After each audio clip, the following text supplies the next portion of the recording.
Lecture does not work, does it? Isn't that ironic that this is being presented in a lecture format? Lecture does not work. Okay. For the very simple reason that we all believe what about ourselves? How do you know that you're right? I mean, you can't possibly be right every time. But you do believe that, don't you? I mean, we all do. I'm not picking on you. So why is it that you believe that?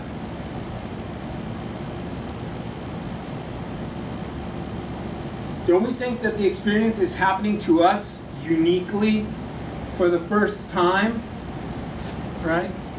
Yeah, you've been in a relationship, but it's not like this relationship. Okay? And when you try to communicate with other people, when you try to tell them, I know what you're going through, how does that usually sound? Anybody? I'm sorry? Absolutely. It sounds patronizing. And it sounds clueless, doesn't it? I'm really sorry about your loss. I totally know what you're going through. Last summer, my pet hamster died. And I was really heartbroken about it. Now, if you just said that to someone who lost a relative, how would that sound?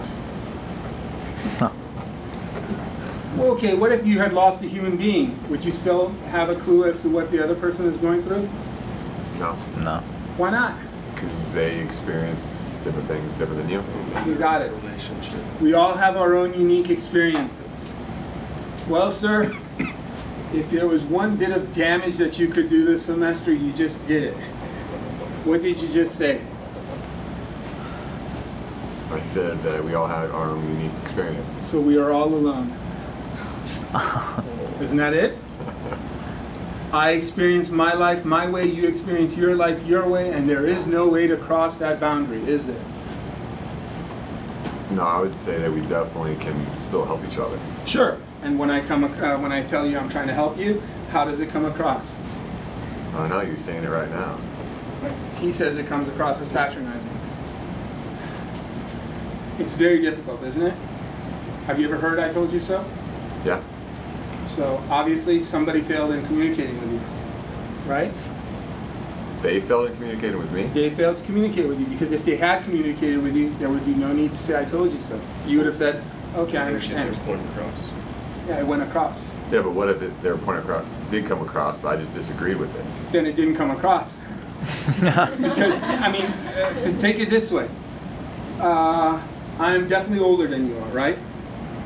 So let's say I have gone through whatever it is that you're going to talk about, but you reject my lesson anyway. And let's say my lesson is valid. And again, there's a lot of assumptions there, so take that into consideration. Is it not a failure of communication? Yeah. Because you're assuming that your experience is unique. That even though I'm telling you we have gone through the same experience, we have not in fact done so. Again, has anybody ever actually had somebody lecture them and actually paid attention to it? I mean, beyond the obvious ones. Don't aim a gun at your head. It probably doesn't require much more elaboration. Okay? But in general, if you're talking about things like that, life experiences, have any of you ever been able to, any of you ever seen someone successfully communicate it through a lecture? You have? What, sir? What kind of experience? I experience it every Monday morning on personal development phone call. Okay, it's a personal development phone call. You pay attention to everything that's being told. Okay, but what kind of advice are you being given? Just advice about life and living and a lot of different things. Okay, let's say, for example, you are really interested in dating somebody, and your coach calls you. I'm assuming, is it a coach or is it a? I'm sorry? A mentor. Okay, your mentor calls you and says, "Oh, this is a really bad idea." Do you listen? Sometimes, but when I don't, she was right. Yeah, but you didn't listen. Yes, right. So again, yes, there are certain cases, but we tend to listen when what? Yes. There's a certain gravitas from the person or a certain level of pain. Yeah, or they agree with us. Yeah, exactly. You know, if I sit here and I tell you don't do heroin and you were never planning to do heroin, you're going to listen. Right? Does that make sense? Okay. So there are certain cases when, but if I want something, remember, oh well no, you wouldn't know this, but George Carlin once said the greatest sin is wanna. I wanna something. Because once you wanna do something, what do? You do it. You figure out a way to do it. Any of you ever told your parents that if you did not get item A, you would die? Now, probably, since the campuses of America are not littered with dead bodies of children who, did not get something from their parents, that's probably not a true statement. But how did the child feel?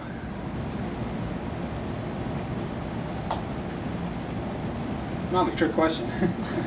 Everybody remember their childhood? I hope. Felt They upset. were a little cute, everybody loved you. Huh? You felt upset. Yeah, exactly. Okay. So, there was a time when we used this logic to justify something. Same thing. If you want to date somebody, is anybody going to talk you out of it? Who could talk you out of it? Only yourself. Really. Yeah, exactly. Your friends can't, your parents can't, your parents definitely can't. How many of you will not date someone your parents like? Of course, you won't raise your hands on that one. Okay. Anyway. So, we have a problem here. Now, as I said, it's the most devastating statement imaginable because it basically says we're alone. Which means when we suffer, we feel alone. If you ever ask somebody to describe the feeling of depression, it is the feeling of being all alone. Okay? Okay, fine, we cover the negative side of it. What about the positive side about it? What happens to joy?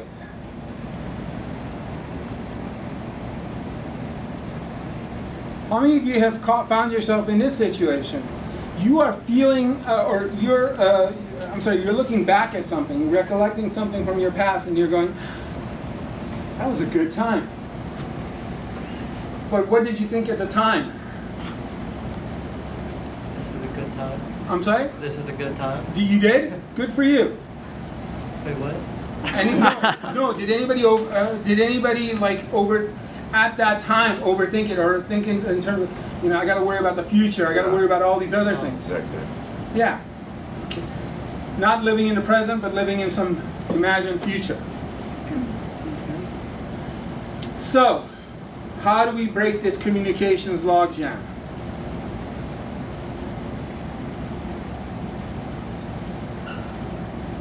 I cannot tell you what to do. I cannot lecture you. Irony, duly noted.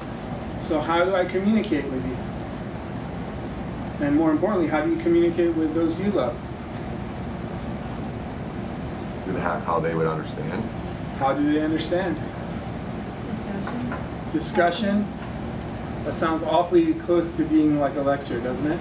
Not really, they'll be sharing like sides and you're not getting Okay. riled up or Okay. motivated. Let's say you and I are having a discussion about the pros and cons of drug addiction, specifically heroin.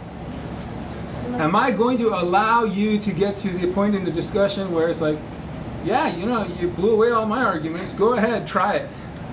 That depends on the approach you're taking in the argument though. If you're going into it hot-headed, you're going to get... No. I mean, completely open-minded, but am I ever going to... Don't I have an outcome in mind for this discussion? Mm-hmm. So, this could work. And the theory behind it is called social construction, that we create new knowledge through shared activity. Okay? And there's the key, by the way, shared activity. How else do we communicate? Don't we tell stories? Don't you guys all tell stories all the time? Aren't you guys characters in your own stories right now? For example, how many of you think of yourselves at the beginning of a story right now? Right. Is it okay to be poor at this point? If you're a student, is poverty an acceptable thing? Yes. Absolutely. You can actually say that with pride, can't you? You can say, I'm on a cup of noodle diet. And everyone else is going to be like, oh, okay, because you are a serious student. You're hitting the books. You don't have time to make money. On the other hand, if you were 40 years old and had 3 children, we're all on a cup of noodle diet. Now all of a sudden it's Failure. something's wrong. I wouldn't call it failure, but something's wrong. Okay? So we're all telling stories all of the time. Stories are how we can potentially communicate. But here's the problem. If I make my story very obvious, a fable, what's going to happen to the outcome?